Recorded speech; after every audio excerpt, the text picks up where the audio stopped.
ఈ సినిమాలో plus point అంటే సిద్ధు జొన్నలగడ్డ చేసిన రోల్ అనే చెప్పాలి.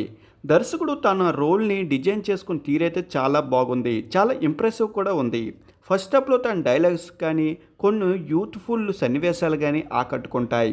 అంతేకాకుండా ఈ రోల్‌లో సిద్ధు చాలా బాగా చేశాడు.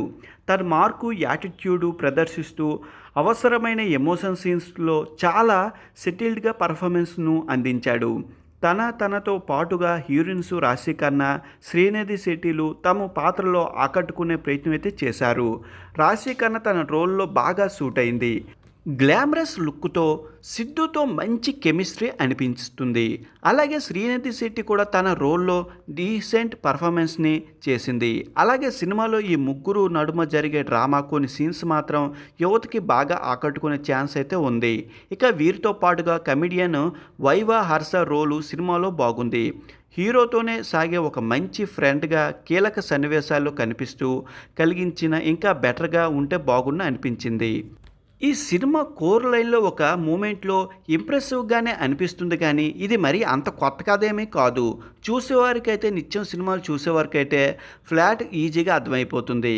ఈ ప్రాసెస్‌లో కథ వీలైనంత తేలిగ్గా ఉండాలి కానీ, ఇందులో నడిచే కథనం ఒకంత కన్‌ఫ్యూజ్‌గానే అనిపిస్తుంది.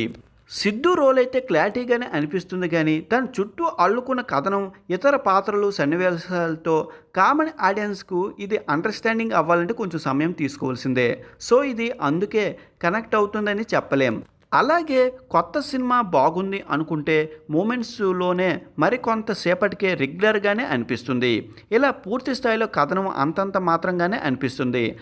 అలాగని ఒక సిద్ధు రోల్ బాగానే ఉంది, క్లారిటీగానే వెళ్తుంది కదా అనిపిస్తుంది. కానీ అదే ఐడియాలజీ ఒకవేళ రాశిఖన్నా కూడా ఉంటే ఇలాంటి క్లారిటీ మిస్ అయినట్లు అనిపిస్తుంది. అలాగే సెకండ్ హాఫ్లో కథనం ఇది వరకు చూసిన కొన్ని సినిమాలు భార్యాభర్త సినిమాలు కూడా కల్పిస్తాయి. కాకపోతే ఇది కొంచెం ట్రెండ్ వెర్షన్ అనుకోవచ్చు. ఇకపోతే సినిమా అయితే యూత్కి అయితే బాగా కనెక్ట్ అవుతుంది. సినిమా అయితే పర్లేదు, బాగుంది, ఒకసారి చూసేయండి మరి.